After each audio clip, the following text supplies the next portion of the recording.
What's up, and welcome to the very first edition of the Ditty Drop. I'm stoked to chat with one of my favorite bands I discovered this year. You may know them by their hits Soda in the Freezer and Games. On today's episode, we'll be diving straight into a brand new ditty coming out this Monday called Brother by New Jersey band Flycatcher. Yeah.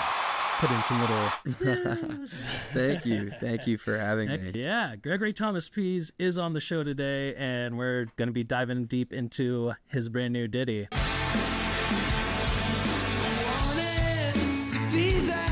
Dude, let's go straight into it. Dude, let's do it. I feel like this song could equally be about wanting to make yourself better while also giving like a take on society's lack of wanting to, as if we all have someone we're looking up to but not wanting to make the repairs needed to reach their level. Would you say these lyrics come more from personal introspection or from observing the world around you? I mean, definitely that first verse is definitely a. Oh my God! There's a truck driving by as soon as we start recording. The first verse is definitely very personal. Kind of like I wasn't really thinking too deeply about what I was saying necessarily until the lyrics kind of like popped into my head, and then they start to develop their own meaning as it goes on. So like, the first verse is so simple. It's just about my actual brother and the relationship that I have with him, and how he's really handy and he's really good at fixing things, and like my brother. Yeah, I mean, I feel like that's kind of why I wrote it, because like I almost didn't see that in any like things that I was like listening to. Maybe I'm sure there's songs about stuff like this, but like it felt very natural to write something earnest and just be like, yeah, like don't we all like aspire? Some people have shitty siblings, but like for the most part, like don't we all aspire to be like our older siblings, you know? Right. Like there's that like little brother, little sister, like little sibling thing that like we all kind of want to, follow in their footsteps, even if we don't actually want to do what they do. Right. And yeah, so that was the first verse. And yeah, like the whole like no one wants to fix things these days, finger wag, is like kind of a dig at myself, but also just like all of us, of just being like, we're all so instant gratification oriented, and true. And I don't want to sound like a boomer, but like, just having that, like, sometimes it is nice to like really dig deep and work for something that like takes a long time and like fix something that's broken, instead of buying something new. Like that's kind of the sentiment. It's like, so yeah, self-improvement isn't just overnight, It takes time and many repairs, Yeah, I mean, it's a life. It's like a lifetime of maintenance, and it's not just it's not just a song about cars. It's a song about yourself and your relationships and everything. And like in a lot of ways, like writing this song was like maintenance on the relationship that I have with my brother. Not that it's strained or anything, but like I don't know. I feel like there's, especially as like a man, like there's very like, it's a very masculine thing to not talk about like how you appreciate other people and how you love other people. Yeah. Or even look up to them. Yeah. Yeah, exactly. And like, I don't know, saying things so plainly in that song, like honestly, it felt really silly to say it at first. Cause it's like, and like, that's a problem, that it feels silly, to say like something so plainly and so honestly. And then when I did show it to people, like my girlfriend was like, she like started crying when I showed it to her. She's like, it's so like normal and real. It's like, I'm like, yeah, I should have said this so much sooner, but I'm glad I'm saying it now. Yeah. Cause your brother may not even know that you look at him like that. Yeah, exactly. Look up to him like that. Exactly. Yeah. Like you really lay down the foundation of this song with that first line, I want to be like my brother. What makes him a good man in your eyes? I mean, he's just a caring person. He's always putting other people first. He's a very, he's very like, what's the term? It's like acts of endearment. It's like when you do stuff for acts of service, when you do stuff for people, right? Like that's the way, like a way that you show love and appreciation for others. You know, some people are affection, some people are whatever. He's like a doer.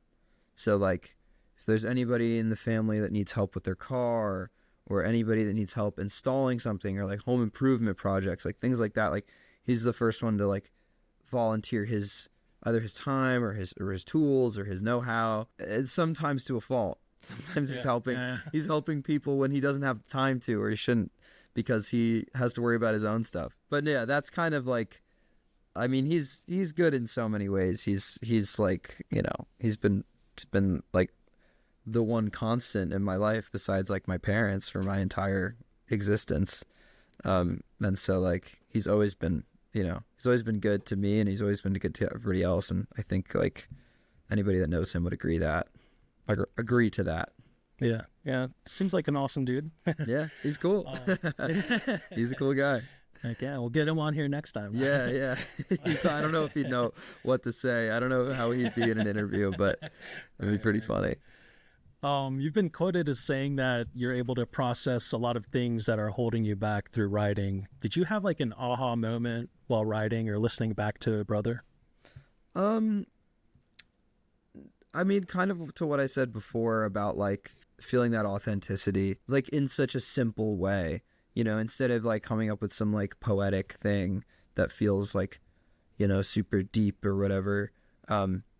This one just felt so simple, and I was like, oh man, I need to start like thinking about all the aspects of my life in this way, you know, like in just like regular day-to-day conversation. So yeah, I think that was like kind of my aha moment of just like saying things a little bit more plainly and feeling things a little bit more simply, and just like honoring those simple things instead of like making everything some like grand gesture or like grand concept, you know. Some things are just not that complicated.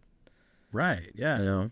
I mean, I think that's why I related so hard to this song, is because it was like, damn, he just took words right out of my brain. He didn't have to like make it into some like insane poem. Yeah. Or something that I had to like think about and kind of like puzzle piece together. It was like, boom, this is what this is about. And I'm a older brother, but I still relate to that. There's still things that I like, you know, want to be like my brother in.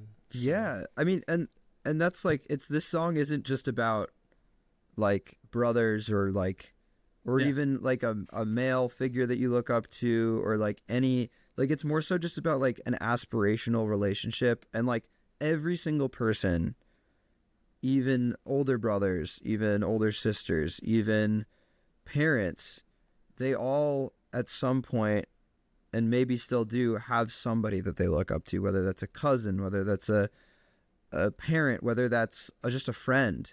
You know, like the brother is just, for me, that's my truth. But for everybody else, like they all have that brother, that figure, but it may not be a brother. For sure. You know? So that's why I was just like, yeah, it's very specific to me, but also it's just, you know, it's for everyone. Brothers for everyone. It can be broadly felt and related to, for sure. While Flycatcher's EP Stunt told the story of your personal growth, Brother seems to share like the inspiration behind it, kind of what we were just talking about. Would you say the support around you has been a big part of your journey and your growth? Oh, definitely. Yeah. I mean, I have like a massive like group of friends that I feel like, I shouldn't say massive in the sense that like it's a large group of people. It's not a huge group of people, but it's like massive in like their energy. Like I have so many close friends that I work on music with, or I share my music with, even if they're not musicians or whatever, that just support me like unconditionally. And that's not to say people don't check me on if I have a bad idea or something. Has anybody ever just told you like, this is shit? Yeah, I mean, I've had people that have been like, oh, this is weird, this isn't for me. But you know, generally I try to make pretty accessible music, so I usually don't get that too often. Yeah. But yeah, no, it's just, I have so much support and so much like positivity around my art in my personal life, at least. Like, I mean, my parents are really supportive. Like they've always encouraged me to, you know, to make music. My dad was a musician, like, oh, awesome, growing up. So You know, like there's a mutual understanding that's happening. So nobody's like wagging their finger and like questioning my decisions to do what I do. So in that respect, yeah, like I think, you know, I feel very supported in that way, very like uplifted, you know, by everybody just around me. And like whether they're a collaborator or just a friend, all these people have, you know, supported me. And now more than ever, I just feel like I can do and say exactly what I want, and everybody's gonna like be fully behind me, which is great. Yeah, I mean, and you've had that validation, at least in my eyes, that I think every musician looks to, and like with the success of Sodas in the Freezer and Games and getting signed to a label and everything. And I don't know if All Get Out is like one of your favorite bands like mine, but like getting to tour with them would be absolutely like a dream of mine. Yeah, you know? So, no, I mean it's all these stepping stones like those that you mentioned, like touring with All Get Out. We did a tour with Teen Suicide. yeah, Like we toured with this band Casey from the UK. okay. We have some, yeah, they're cool. They're a little bit more like melodic hardcore like style cool. stuff, but they, you know, we've had so many. I mean, we're playing with Foxing next week. Oh, sick. So there's all these things that like that feel like huge stepping stones, and then it's just like, holy shit, I can't believe that we're doing this. Yeah. We have a really awesome tour. I can't say it yet. Nice. We're supposed to announce it today, but I don't know if it's happening today. Damn, I should have waited to do this. I know, but I don't know. They're kind of a little bit delayed on this announce. I'm gonna keep checking my phone to see if it comes in while we're doing this. But Any like Atlanta dates? unfortunately, no. I would the closest to you, which is not close at all, is DC. Oh, wow. Yeah, it's not very south. But yeah, so like all of these things that like you kind of have to pinch yourself a little bit every step of the way and just be like, damn, like I can't believe that I've made it to where I get to say I did this or I did that. Yeah. But also at the same time acknowledging that you earned it and that you worked hard for it and that you deserve it. Because yeah, there's like, you could totally let the imposter syndrome get the best of you. And I'm not in a situation, we're not in a situation where it's like earth shattering. You know, there's so many, I mean, look at like, you know, the pop stars of like, you know, the Chapel Roan and like these massive artists that are like blowing up overnight. Like, but I'm also grateful to not be in that position with all that pressure. Yeah, I mean, you can still go to a movie or Walmart or something, right? Oh yeah, I can literally do everything. I barely ever get noticed for anything. That has to be kind of nice. I mean, I'm sure getting noticed is awesome. Yeah. But being able to be a human still. Yeah, I mean, I don't know if I'll ever get to that point, and that's totally okay with me. I don't need Maybe this new song, I mean, brothers, it's a banger. We'll see. Yeah, we'll see. We'll see if this is the one that does it. This is the one that makes me have to order my groceries online. Probably not. That'd be funny. Now, you said that you typically bring the skeleton of the song to the band, and you all mess with it until you go into the studio. Where did the writing process begin with Brother? Like, did it start with the guitar riff or with the lyrics?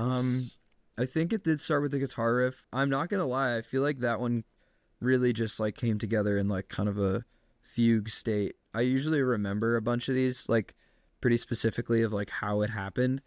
But yeah, I think for this one, I just wrote that riff because I play in this weird tuning. I've written a lot of like Games is in that tuning and like a couple other tuning. It's like an emo tuning. It's like D-A-E-A-C#E. I'm gonna try that out. Yeah, it's cool. You could also do it. So you could also do it a whole step down, and it wouldn't break your strings. But it's like C-G-D-G-B-D. Okay. That sounds. It's low on the low strings, but it's better. It's better because like some of the strings are still in standard, and it won't break your strings because the other one you got to tune up, and it'll snap them. For sure. It happens every time. The way open tunings are, like, you get kind of like stuck in a key because like you're playing in it, you know? Yeah. So like, not to get too like music theory on it. Not that this is complicated at all, but there's like with this tuning, the cool thing is it's an open D over A. Okay. So what that means is like you have the option to play in D or option to play in A.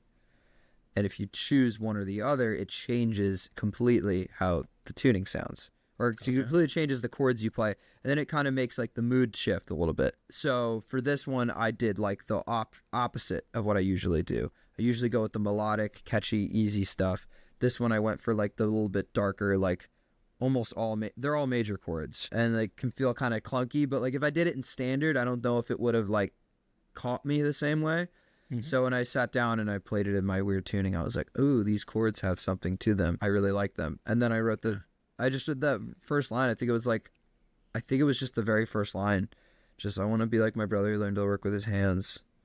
He just dismantled the engine on my minivan. Because that was like, it had a nice ring to it. I was like, ooh, like a little slant rhyme. Like, I dig that. Yeah. And then like, I think I had that for a little bit and I didn't know what to do. But then the second line came to me pretty soon after, and I was like, okay, that's a really great verse. I love that. And then I was like, what's the chorus gonna be? And I was just like, oh, it could just be yeah. So the chorus is literally just a wordless chorus. I mean, it's just yeah. Because I was like, hell yeah, like what else is there to say? Yeah, no, seriously, I was gonna say, like, it fits so perfectly. Some people could say that's like a cheap way to get out of something, but I felt like it literally hit the point. Yeah, like both times you're just being like, yeah, this is it. Like, it's such a simple thing to get across. That's all you really need. There's so many good My Morning Jacket has a song called Wordless Chorus. Yeah, I love that song. It's a great song, and that song always comes into my head when I think of like a wordless chorus. And I think in that chorus there's like a woo or a something, like there's a melodic thing they're doing, but they're not like saying a thing. And yeah, I love that, because I said when we were in the studio making this one, I was talking to so Will Yip, who runs our label Memory Music, he produced this song. And we were in the studio, like, going over it and talking about it. And I was like, I'm confident. Like, I'm very self-confident in, like, what I make. Like, I'm pretty, like, and Will's, like, a legend. Will's worked on so much cool shit. So whenever around him, I'm like, all right, I really got to make sure I show up, you know? and I was like, hey, dude, like, please tell me if this chorus is stupid. Like, I need you to be honest with me if yeah is not cutting it. Like, if it's dumb, I can take it, you know? But at the same time, I was like, please don't say it's dumb, because I love it so much. Right, yeah. And but it's nice because it honored, like, I honored my instincts, because like he was just like, no, like that rocks, like that's like exactly what the chorus needs to be. Like, I mean, I've been writing songs for so long, where like if I tried to do that, I don't know, 10 years ago, 8 years ago, I wouldn't have even come to that conclusion that the chorus needs to be just a yeah. But like Will was like, no, like now that you've done so much writing and you've spent so much time like honing your stuff, like now's the time. You've earned the right to just say yeah in the chorus. I totally agree. So hopefully other people feel that way. Right, dude. I do. So yeah. As if my opinion hasn't. Dude, we got one. You got me, man. Let's hope it keeps going. Yeah. I just hope, like, in the studio when you asked him that, he just like looked over at you and was like, yeah. Yeah. I mean, kind of, yeah. Will had some funny moments in the studio. I forget what it was. We were like listening back to like the chorus, or we were just listening back to the whole thing, I think, at some point. And he just goes, damn, this song makes me think about my brother. And I was like, yeah, hell yeah, dude. Like, as it should. Like, it was so funny. He had me dying. So yeah. No, he was very into it, which is great. It's cool. No, I mean, when your producer likes what you're doing, I mean. Yeah, I mean, that's because I produce and stuff. I work on other people's shit. Like, it's nice to have that mutual energy, that mutual stokedness happening. Everybody's feeling good. Everybody's into it, you know? All right, I got a question about that, but first, the guitar tone in Brother, I feel like is insane. It's incredible. Can you walk us through like the process of finding like the tone that fits your music so well? Yeah, believe it or not, I think the majority of the guitars on this. So Will has a 6 studio. He has all this awesome shit. It's Studio 4 in Conshohocken, Philly. Shout out Studio 4, legendary place. So many good records. And yeah, when we were working on it, we didn't really bring a lot of our pedals and stuff, because we were like, Will's gonna have so much shit that we should try, so let's not like bring up too much stuff. But our guitarist Justin brought his pedal board, and he has man, I don't know the brand, but it's called the Tumnus. It's just a clone. Okay. So it's a good drive. Like, it's a really good drive pedal. And so we had a bunch of other shit on the pedal board, but that was the only one we really like were using, because it was like we used it for the scratch track and into I think just a deluxe. I think it was just a hand wired deluxe. Like, I mean, the thing is, the amps are really nice, but they're not like anything crazy. It's just like a deluxe reverb. And we ran into that, and then I think Will runs it out to like a bigger cab out in the room to like, you know, get like a mic on it and stuff. So I think I don't know what kind of cab he was running it into, but might have been a Marshall cab, might have been, you know, a bigger Fender cab. I'm not sure what he had it going into. But that was like our scratch tone. Very simple, because we were just like, plug in, let's go, let's record. And so we did that, and then we were listening back, and we were like, damn, this tone rocks. Like this, like, because it's like kind of clean, but it has that like bite to it. And then we just like, when it was time to actually track it, we just did the same thing. And I'm pretty sure I just played a telly. Nice. It's a nice telly, but like it was just a telly, and just like into that like clone into like deluxe reverb, and like out into the, I mean, a big part of like recording with Will and recording at Studio 4 is like, it's such a good room. So like getting that room tone and like running it into the cabs, and just like, he's got like drum mics always set up. So there's like, you know, he could always get some room sound wherever, you know, if it needs to be. You can record something from across the room. But yeah, like, so there's just like, it's just like regular guitar tone, you know. It's like there's no sounds tricks. So big too. It's awesome, man. I mean, just like just some good layers, you know, like, but not that many. Like, I think we did maybe 4 rhythm tracks all together on the whole, on like the choruses. Maybe there's another layer, but like, I don't know. We didn't go too crazy, because like the less tracks you have, the more room you have to like juice them, you know. I can hear like a range of influences in Brother.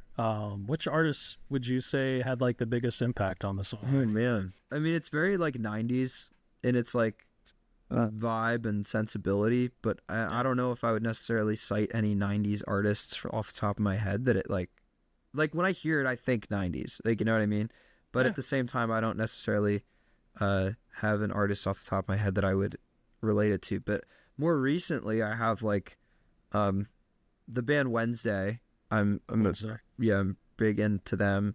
I found them, and then I found their guitarist MJ Lenderman, whose new album just came out. And like that whole scene of like kind of like alt country or just straight up country mixed with some rock and like punk and like shoegaze influence. I don't know, that was really appealing to me. But like also with like the MJ Lenderman stuff, his lyrics are so plain, and so he says things so simply. And I was like, damn, that's like, and this was actually, I kind of really like got stoked on him after I wrote this song. But then I was like, oh, like I can see this correlation here. Not that it sounds that much like him, but like the ethos feels there. I was like, it's simple. It's just like visceral. So I was like, okay, I like that a lot. And so like, yeah, Wednesday has a lot of really big like slide guitar parts, and stuff in their songs.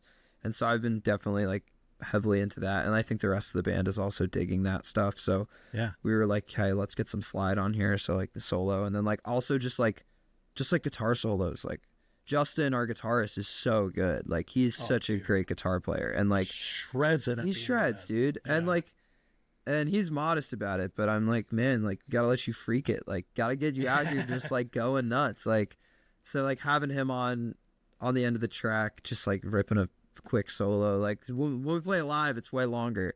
That's pitched to come to a live show. Yeah, so like we'll jam that for like, I don't know, we'll jam that song for a full another 2 minutes if we have the chance, you know. Yeah. So like it's just the solo just going and going and going. But I mean, I don't know. It's just guitar music, you know. But yeah, like Wednesday and MJ Lenderman were big inspirations for me on this stuff. Oh, like this is more so after the fact too, but like Webbed Wing, which they're another memory music band. If you haven't heard them, check them out. Oh, It's I will the definitely, guys. They are two of the guys from Super Heaven. Oh, cool. Okay. Yeah, and they're awesome. We just played a show with them in Philly in August. But yeah, their stuff is just sick. Like they have some big guitar rock shit, and like Will's been doing all that stuff. So like it's close in our orbit. So I've been hearing a lot of stuff like that, and we're just like, damn, dude, guitars rock. Like I just want to fucking rock out. And it was same with like All Get Out too. After we toured with them, I was like, I was like, shit, like I'm really like in this lane right now. This like country style of songwriting, or like just pop style of songwriting, but packaged in like, you know, an alt rock way. Yeah, dude. Yeah. When I saw I'll Get Out the first time, he said, he's like, we don't really know our genre, but people call us shitty country. It's like, I'd say we're all right. Dude, so, Nate's the best, man. He's like, but that's exactly it. Because he is an incredible singer-songwriter in his own right. Dude, you know, like sit him down with an acoustic guitar, it's going to sound great. Yeah. And like I'm trying to get like that. You know what I mean? Like that's where I want to be. Just like I want to be light on my feet. I want to be able to sit down in a room with an acoustic guitar and play all the songs I could play with my rock band and still have them come across. Yeah, so to me, that's like the ultimate, like, to me, that's the song. That's like the songwriting. So, but yeah, Nate's like definitely a big inspiration, like, especially these days after I got to know him a little bit on the road. Like, that dude rocks. Yeah. Absolutely killer songwriter. Yeah. Absolutely. As you are too. Thank you. And you have like I know we're here for Flycatcher, but you have like all good. A single that you released solo as well. Yeah. Only one song. Dude, but you were just saying about loving like the slides and stuff. There's a lot of cool slides in that song, and just giving that a little shout out real quick. Yeah, thank you. Questions on it, but I thought that I listened and thought that was super cool song, as well as I believe it was Flick. Is another, yeah. So my buddy Connor and I, Connor Hansen, he's the guy who produced the Stunt EP. And mixed it and everything. He did a great job. He's an amazing producer. Connor and I work on a lot of stuff together. I assist on stuff. He brings me into co-produce projects with him. Sometimes I'll just play. Like if he needs a guitarist or a bassist or whatever, I'll just play on a project. But yeah, Connor and I, like, we've worked on a bunch of stuff together in the last like maybe 2 years, especially like heavily. And everything we worked on, like, at least we feel, and people around us have been like, damn, it's so great when you guys work on stuff together. And like we both feel that way because like we pick up where the other one kind of leaves off. We're like, Connor's really like, we both can do all the stuff, but Connor is a little bit more senior than me and more technically minded, and like a little bit like he's just such a good mix engineer. Like he's so good with the actual technical side of it. And like I've spent all this time working on like songwriting and being in a band and like doing all this stuff where like, and Connor can also do those things as I can do mixing and production and stuff, but we both are a little bit better at the other thing. So it helps when we come together, we can both just like kind of take a load off. So like for me, like I don't have to worry so much about like getting sounds, and obviously I'll help. Like, you know, I'll be like, oh, we should try this. We should do that. Let's plug this in. Let's plug that in. But, and he'll still write stuff. But like at the end of the day, like there's certain things I can just come up with really quickly. And there's certain things decisions he can make really fast. And it's just like, so seamless. So, you know, we started Flick as sort of an outlet for that, where we were just like, let's just make fun, easy stuff that we both want to hear. Connor doesn't have a band. Like, he hasn't been in a band for a long time. And so I was like, dude, like, because I mean, I've always writing stuff. Like, I have so much stuff that I'm not going to use. So like, let's just work on stuff together that like maybe it'll work better as a package deal. So yeah, like it's kind of one of those things where we'll work on it when we have time, and we want it to kind of serve as like a resume for what we do when we're together, so that people get an idea, and if they really like what we do, then like they could come work on their project with us, because like that's what it boils down to, is like we just want to work on people's stuff and make stuff that sounds cool, you know. Yeah. And you've been working on a lot of stuff, kind of going back to what you were talking about earlier. So when you're working on other people's music, is there ever a time when you're like, damn, I wish this was mine? every once in a while. I haven't had it happen. Like, I can't name a specific moment like in recent history where that happens, because I try my best to make it so that the stuff that I'm doing for other people is not something that, like, it doesn't sound like a Flycatcher song, right? Right. Like I really try, or like a Gregory Thomas P song or a Flick song or whatever. I try my best to make those things unique because I want the artist to get what they need. I don't want to start coloring it with my thing and then all of a sudden it's like, oh, it's just people like this because it sounds like my band. It's like, no, that's right. That's not helpful to anybody. Right. Yeah. So yeah, I mean, there's moments where like I'll write a riff or something where I'm like, damn, I could have used that. But also like I get like you have to have like the abundance mindset that like the more you give, the more you get. Yeah. And I truly feel that way. Like the universe answers, you know, like if you are constantly creating and constantly working, there is an endless amount of good ideas to make. And as you do it more, you get better at finding them. So like that problem arises more often as you get better, because like as I work on more stuff and I write more songs with people, and I'm like, shit, I like that, shit, I like that. And it's like, yeah, because I'm just getting better at writing stuff. Yeah, and you should, know, you should be into what you're helping write too, you know. Yeah, exactly. And there's some things that like I make that I'm like, damn, I wish I could make music like this, but I don't have the time or the like outlet for it, you know. So like my friend Libby, I work on a lot of stuff with her. Her artist name is Libby Jade, and check it out. Yeah, her stuff's great. We just did a song. It just came out like a few weeks ago called Magazines, and it's doing pretty well. I think people dig it, and I wrote and produced that with her. But like we did another song. It's coming out soon, hopefully, and it's like such a bop, such like an indie, like it's almost feels kind of LA, in like a cool way.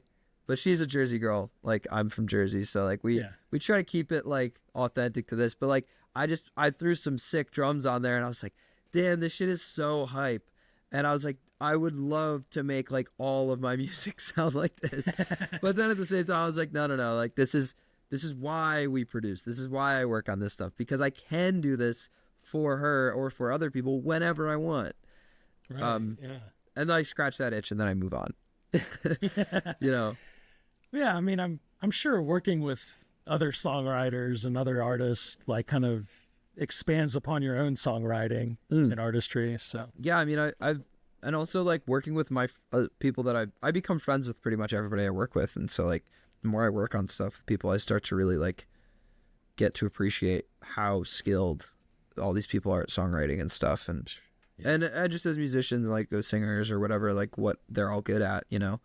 It's nice. It's like I get to I'm constantly seeing the inside of how it's working and stuff. It's great. Yeah, no, that's awesome, man. So I actually met you after you played with All Get Out in Nashville. I drove all the way up there with my girlfriend. That's crazy, I was like, dude. I gotta see this. I was out of town when y'all were in Atlanta, so I was like, I'm not gonna miss this shit. You were in the Greek Death shirt, right? Dude, I was about to bring that up. Yes. Yeah. Have you listened to their new song? I did. It's very cool. Dude, it is. I dig it. Kind of reminds me of like a Blue Oyster Cult in like a weird way. Yeah, it's like Blue Oyster Cult and Title Fight had a baby or something. Yeah, I can totally hear that. Because it has that like, I totally, dude. I dig it. I really dig it. Yeah, I do too, man. I like how it just builds and builds into almost like their older sound, where you finally get like the screams at the end and heaviness.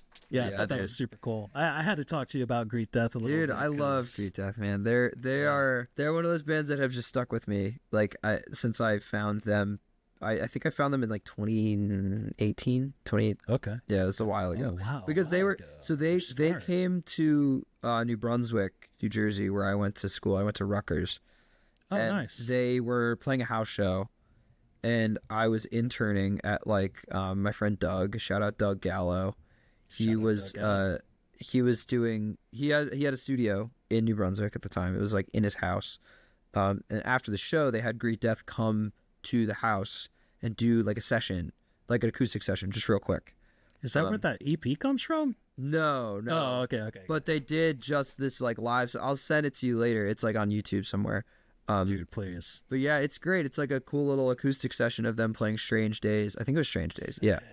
And because that was before the rest of the album came out. It was before New Hell came out. Yeah. So I didn't know what the rest of the music sounded like. I just had heard Strange Days. I was like, this is cool. And I was interning there. I wasn't there when they played it, unfortunately. I was working on stuff with Doug, and he was like, oh, by the way, like, got this live session with this band, Greet Death. If you want to mix it, like, go for it. Like, I don't think you really had the time. So I mixed it. So I mixed the live session for them from way back in the day. And then it didn't come out forever. And then it, like, I was like, oh, man, I guess I didn't do a good job, or, like, it didn't see the light of day or whatever. And then I saw them in New York. It was they announced a tour. It was right after New Hell came out, and I was like, I gotta go see them because like I haven't seen them yet. And they announced a tour, and their drummer, I think for some reason, couldn't go on the tour, so it was just the two of them playing with like their huge fucking amps on stage with nothing else. Nice. So they just sat there and just played the song. Sound. It was so sick. It was so sick. And I'm gonna forget the blonde guy, I don't know his name in the band. I don't know their names. But but he like stopped in the middle of the set. Like they were just being funny because they like were like, oh, we don't have a drummer, so we don't give a fuck. And they were like doing pull-ups in the rafters, like of the venue, because it was like a really low basement. Is called at Berlin in New York it's called, and they were just like doing fucking pull-ups. It was so funny. And me and my friends still talk about the show. Like, damn. They were so fucking funny. But yeah, I saw them at the show, and I was like, oh, like, hey guys, like, I just wanted to say, like, I worked on something of yours, but I don't know if it's ever gonna come out. And they were like, oh, it's coming out tomorrow.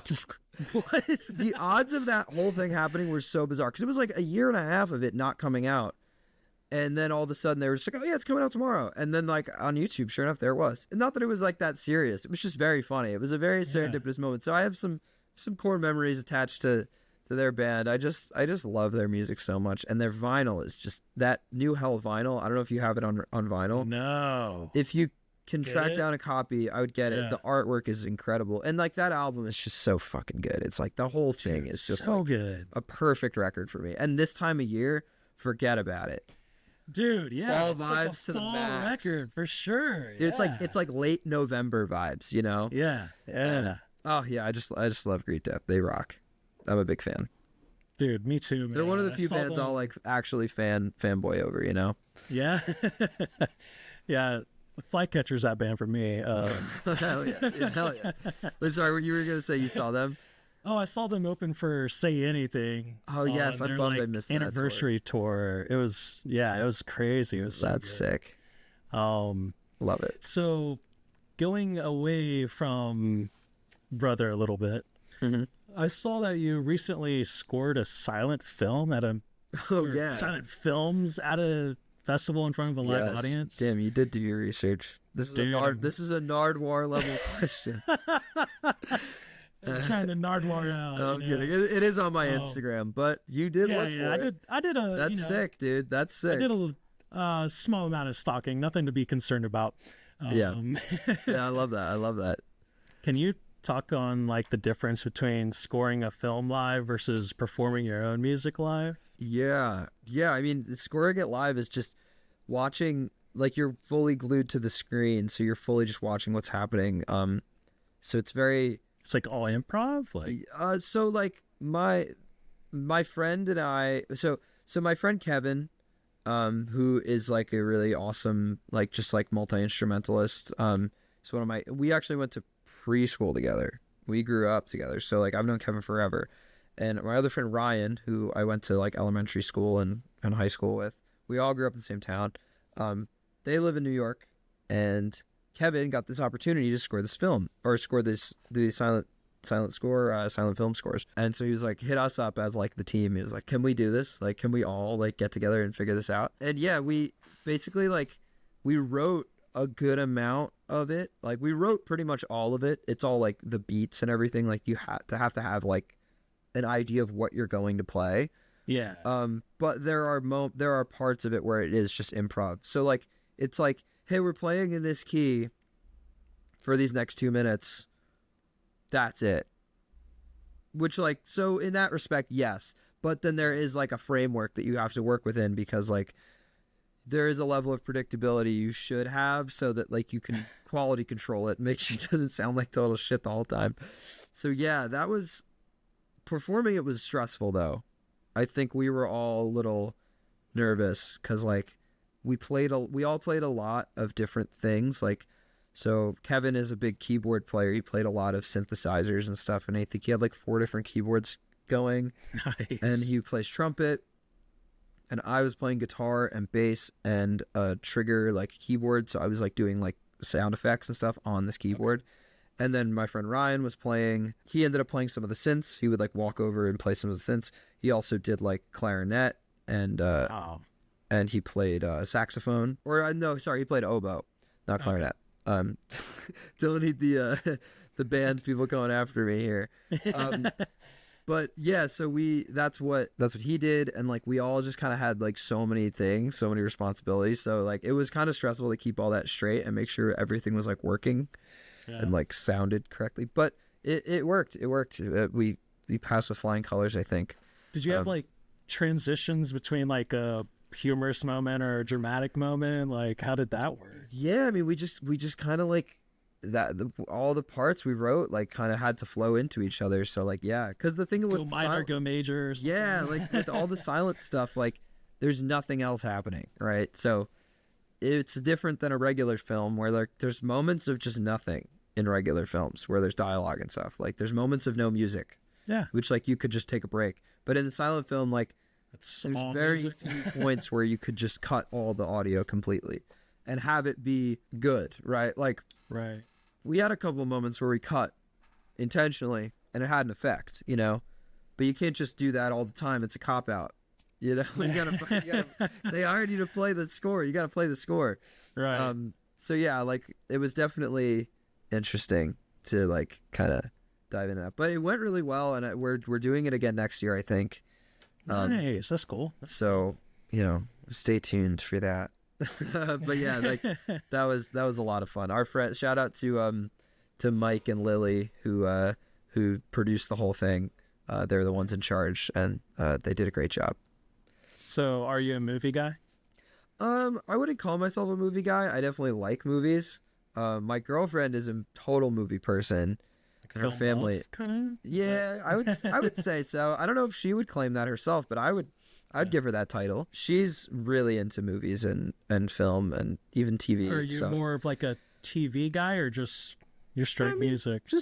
Music's definitely my best knowledge base, but yeah, I like to think I've gotten better with TV and movies, especially dating her now. Yeah. Do you have like a favorite movie that came out this year? Or an all-time favorite TV show? Favorite movie this year, I would have to say I saw the TV Glow. I haven't seen that. Jane Schoenbrunn one. Yeah, Alex G did the score. I actually had my friend Kyle, who runs a studio called Headroom in Philly. He works with the band Hop Along a lot. I don't know if you remember Hop Along. But Francis from the band Hop Along and Kyle did a song for the soundtrack of that. Oh, for real? So yeah, I just like kind of had heard about it. I was like, wait, like, because I texted Kyle, I was like, dude, you did something for this movie? And he's like, oh yeah, like pretty cool. And I was like, it literally plays like that's the credits song. Like it rolls on the credits on the song that they made. I'm like, that's so fucking cool. That's awesome.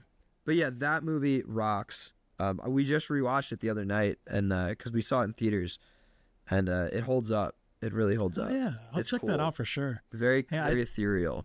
How about you? What was your favorite movie of the year? Oh God, I actually just saw it. It was The Substance.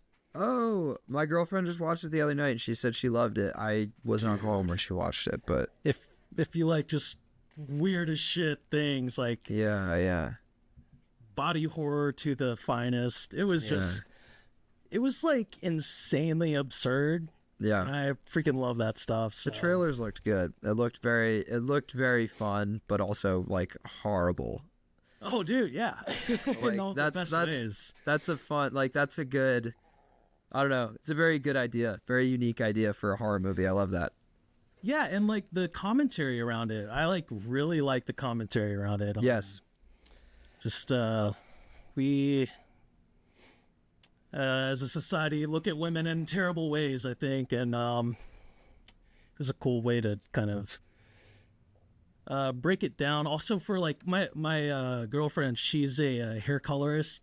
Okay. So like a lot of her clients like are the lady in that movie, just like that will do anything to like be young again. Yeah.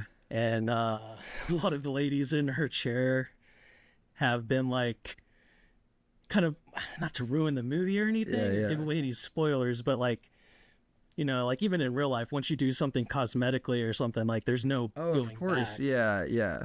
And a lot of times you do these things that turn you into someone that doesn't even look like you, and you want to go back, and kind of too late. Yeah, that's cool. I don't know if, I mean, I'm sure there are other movies that, I'm sure there's got to be some other movies that explore that a little bit, but that definitely seems like a fresh, that's like a fresh angle, you know? Like I always appreciate, that's the reason I love I Saw the TV Glow so much. Because like a lot of it is like on the baseline, like it's a trans allegory, you know, of just like not living your truth, and like the torture that it will put you through if you don't do what you feel that you need to do. But on a more grand level of just like, life is short and you need to live to the fullest, so you need to do what you feel is right. It's just like, I don't know, it was just the way that it was framed and the way it was packaged and the way that they do time in that movie. It's just like, damn, dude, like this like is just giving me the worst pit in my stomach, and I just loved it so much, because like, I don't know, very rare that I get a movie where I'm just like feel that. It felt like it gave me the same pit as like Seven. Oh yeah, nice. You know, where you're just like the impending dread, and you just know that it's not gonna get better, and you're just like, Jesus Christ, this, I could not think of like a more brutal way to do this. But yeah, that was that way, but it was a little more esoteric, you know, a little bit more like around the, you know, there's like some creative liberties and like some things where you're like, you need to kind of suspend your disbelief, but like, that's why it's cool to me. So if I'm in New Jersey or your part of town, where do I need to go eat? Okay. So number one on your list. Yes. If you're in New Jersey, you got to go to Pompton Lakes Bagels. Or Pumpkin Lake Bagels. that is nice. Where that is Justin in our band. That's his dad's bagel shop. Oh, cool. And it's really good. It's a great bagel shop. It's in North Jersey. Honestly, just like great breakfast sandwiches. Great. And also we're from North Jersey, so we say Taylor ham. So Taylor ham, egg and cheese. Wait, I've never heard that. What? Oh, so there's a breakfast meat called Taylor ham. And it's like, it's like basically just like cured ham, and they just like, you know, like Spam kind of vibe.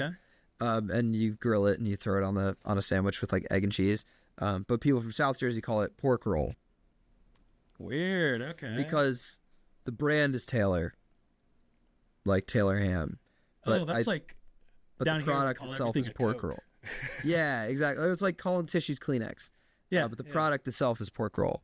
I think technically on the package it says Taylor's pork roll or whatever. Regardless, I was raised to call it Taylor ham. I will continue to do that. And if you're in North Jersey, it is customary to order a Taylor ham, egg and cheese. If you're in South Jersey, I guess it's more customary to order a pork roll, egg and cheese. But if you're in South Jersey, odds are you're not getting a good bagel. So that's just, let it be known. So that's number one. Turf war everywhere. Well, my girlfriend's also, she's from like down by Philly. She's from South Jersey. Nice. So I give her shit for it, but we joke about it. I don't actually hate it that much. The Jersey Shore's got some good food. There's a great restaurant in what town is it technically? It's called Seed to Sprout. It's like a vegan spot. That's another breakfast spot. If you're down, it's like near Asbury area. I don't know if it's technically Long Branch. I don't know what town it is. I should know, but I don't. Seed to Sprout's a fun spot. Shout out Seed to Sprout. My friend Connor and his girlfriend Victoria are regulars there, and they are always putting me onto that place. I'm trying to think of one other. I like in terms of pizza. I gotta give a pizza recommendation because we're in Jersey. There's a couple that are good. If you like a really thin, like almost burnt, Napoli's in Hoboken. Okay. Is really good. I like that place a lot. We would go there all the time. And then, there's like a really interesting pie at I think it's like a penne vodka something or other at Renato's in Jersey City, which is where I live currently, and that's a cool spot. And then the last one. This is for the real OGs from Long Valley, where I grew up. There's a little town next door called Califon, and there is an Italian place called Max's. And it's like really tiny. You would never know it's there because it's in the middle of like farm country. So you're not expecting a good Italian joint, but they have the best sandwiches. They're so good. I love that place, and they're cheap, really cheap. So if you're ever out there, if you're pumpkin picking or whatever, because everybody only goes out there to do fall activities. Nobody, I don't know too many people live out there. Living there. Yeah, I mean, that's where I grew up, but it's a beautiful area, and honestly, it would feel like Georgia. You'd be like, damn, am I back? Yeah. Like driving around when we did the tour with All Get Out, like driving around the South, I was like, I feel right at home. This is like the same, especially where everything's flat in like South Carolina and Georgia and stuff. You're just like, yep, this is how it is in the rest of the rest of Jersey. But yeah, that's the spot. That's what I got for you. You're gonna make me come visit. You gotta do a Jersey food tour. There's many other great restaurants that I am not listing, so don't get mad at me if I didn't say the one that you wanted to hear. There's so many. It's honestly, New Jersey and or New York is like the food capital of the world as far as access goes. And Philly's really good too. I gotta give Philly credit. Not so much South Jersey, but Philly. Where do you get the best Philly cheesesteak from? Oh man, I'm not an authority on this because I only eat fish and like veggies, so I don't do meat. So I would not take the liberty to make an assessment on cheesesteaks, and I know that all of my homies in Philly would get so pissed at me because I would be wrong. Yeah, right. So I would leave that up to somebody that's a little bit more Philly adjacent than I am. All right, I gotcha. And meat oriented. I don't eat meat, so but yeah. They're good. There's some good vegan ones out there. For sure. But nice. They're kind of a toss up for me. Well, this is my last question for you today. And, all right, sick. Probably the most important for me. When are you coming back to Atlanta, man? Dude, so unfortunately we don't have anything on the calendar, but I'm hoping that the new year brings us all over the US. I think we're all hoping that. We're all gunning for it. It's just a matter of the right, circumstances. But, Atlanta's, of course, going to be on that list because it's a big place. And we saw a lot of love when we showed up there. That was our first show in Atlanta when we played there with All Get Out. And we had a lot of people pull up for us that we did not know. It's really cool to see like random strangers pulling up. Like that's the point, Atlanta was really cool. I mean, the whole South, like the southern cities that we did play were so good. Like Greenville was amazing. Columbia was cool. Like Columbia was honestly really cool. And like we've done Nashville before, so like we've actually played At the End before. Oh really? Yeah, when we were on tour with Teen Suicide, and like we've. We're getting love in these places, so like we would love to be back. We haven't done Texas, we haven't done Florida. Oh, nice. We got to do like we haven't done like Missouri, we haven't done anywhere. We got to go like over, and hit all those other places. Like I don't know, maybe we'll play in Alabama, like maybe we'll play in like Louisiana, like Arkansas. Have you been like on the West Coast at all? No, I mean we did a quick tour way back in 2019 with like super DIY, and we did play in Seattle and Portland, but we didn't do it. We've never been to California, we've never been to Colorado, we've never been, like there's a lot of places. And up Colorado, shout out if anybody's listening to this, they're from Colorado, shout out to the Colorado people because they are dying for us to get out there.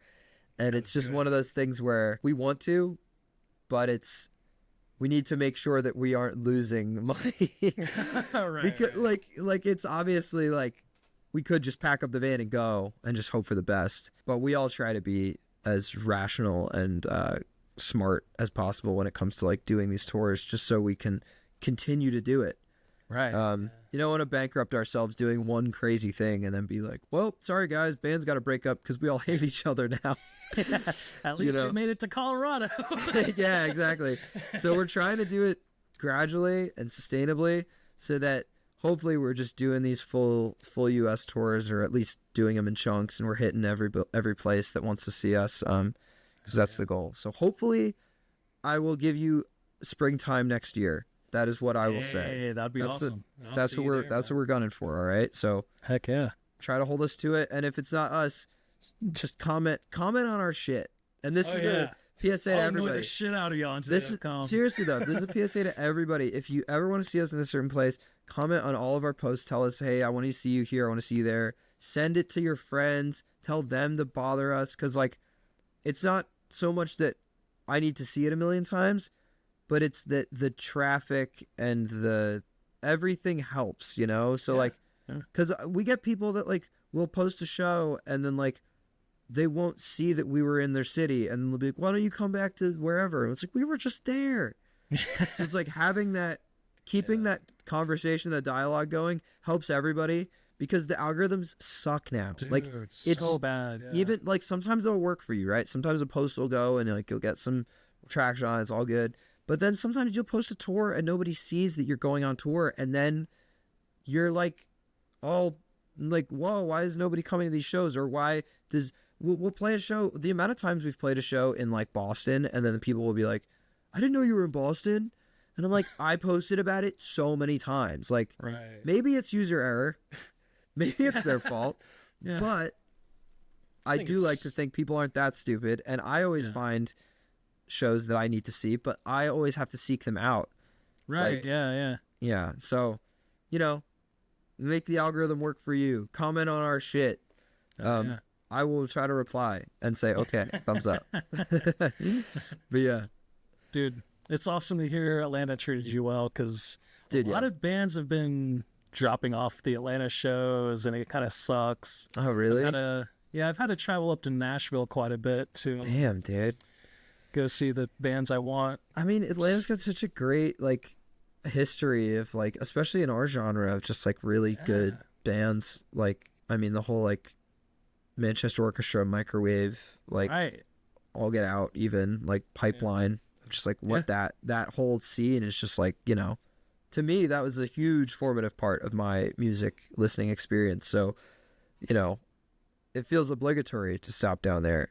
I was wondering if like, you know, maybe the crowds just don't show up or give that love, but I think that's true in most places though. Like, I think it's harder to get people to come to shows than it was before COVID. Not that it's all about COVID, but I think the algorithms and the way that things work and the way that things are advertised now have changed to where like it's harder to get people to come to certain things. It's easier to get people to come to other things. You know, just like getting people to spend money on stuff, you know? Not that that's what it's all about, but that is kind of the crux of it all, is like, hey, do I want to spend money on this concert ticket? Yeah. No, it is. I mean, because it's not just the concert ticket. It's like the fees associated, then the parking, then maybe a hotel room if you live far away. Yeah. I mean, we definitely did not just drive to Nashville and back. Holy shit, that'd be crazy. Yeah. No, everything adds up. But I mean, I do think the people that, you know, are real fans, they should show out for you. Yeah. Exactly. Hopefully feed you so we can keep getting more music. I mean, that's what we're going for. We're just going for the people that actually care, you know? I don't want this to be, that's why we've been doing it for so long. I don't want it to be like a fleeting flash in the pan, like, hey, a bunch of people like this one song and they don't care about anything else. Like, I want it to be the whole thing. Yeah. You know? But. Well, you at least have 2 songs that have kicked off, so. I mean, I freaking love the whole Stunt album. Thank you. Thank you. But yeah, you can't say you're a one-hit wonder. You're at least 2, right? Thank you. At least we've got the 2. I mean, Yeah. we'll see what else it brings. But Dude, I've listened to Brother about 20 times, and oh hell yeah, only 10 of that was for this. The other 10 was because I fucking love it. So hell yeah, dude. hopefully that one kicks off for you, man. I'm Save really it for excited. save it for streaming, so the numbers go up when you listen. Yeah. To it. No, I definitely will, dude. Bro, Gregory Thomas Pease, thank you so much for being on this today. It was awesome talking to you. I'd love to talk anytime, dude. You're man, a super cool guy, man. Awesome. Thank you so much. Thank you for driving all the way to Nashville to see us. I know it wasn't necessarily for us. I always check out the openers of the bands I go see because I think my favorite bands have always come from opening, like Alex Cameron. I don't know if you know him. I don't know if I know him. No. Check him out. Look him up. Super weird lyrics. Like he plays a character of a dirty, old, washed up man in a band. Okay. Like he comes out with a wife beater that's stained and just dances weird the whole time. But he's so catchy, so this good. guy looks wild. But yeah, I mean, like I'm not lying when y'all are like my favorite band I discovered this year. Dude, thank you. And that was because, you know, you opened for a band that I like. And yeah, I mean, I checked out your music before going to that show and I was like, dude, this is sick. Like Soda's in the Freezer, I had actually heard through Spotify. Like, awesome. I don't know if it was like the daily thing or what. I don't know how I came across it. It might have been like from listening to All Get Out's radio or something. Sick. I'm glad that stuff's working. Dude, no, it really is. Yeah. So it was cool to like be like, oh shit, like kind of put that together. Like I'm about to go see this band from a song I've been listening to a lot on Spotify. Yeah, that That's rocks. pretty sick. Seeing you guys play live, I was like, oh shit, they fucking rule. So hell yeah, dude. Yeah, like awesome. Super props on all that, man. I'm so glad. Thank you so much. Well, I appreciate you, you know, showing love and taking a chance on us. And dude, like, yeah, man, I love it. I love it. I was gonna say something before, I didn't mention it before, but yeah, dude, it's so validating to have, you know, to have people that, you know, now, I mean, listen, now we're friends, dude. We just chatted for a good bit here. So like, it's nice to like have those relationships, you know, blossom from just meeting people throughout, you know, random interactions and in random places, you know. Heck yeah, man. Well, dude, thank you so much again. You were freaking awesome to talk to. And thank you, man. I cannot wait to hear more music. Oh shit. That was one thing I wanted to ask that I didn't have written down. That's okay. So, you can ask. There has to be some songs accompanying Brother, right? Like, yes. When are we going to get the full album or next single? Or... Next year for, I think, all of that. Brother is kind of going to be our like capstone of this year. Kind of just sending everything off. Like I mentioned, we do have a tour in December that we're going to be doing. So we've got Brother, we've got the tour, and then we do have another song locked and loaded for single release. That'll probably be in January, but we'll see what happens. But yeah, so next year's gonna be a lot of Flycatcher. There's gonna be a lot of music. Everybody will be fed.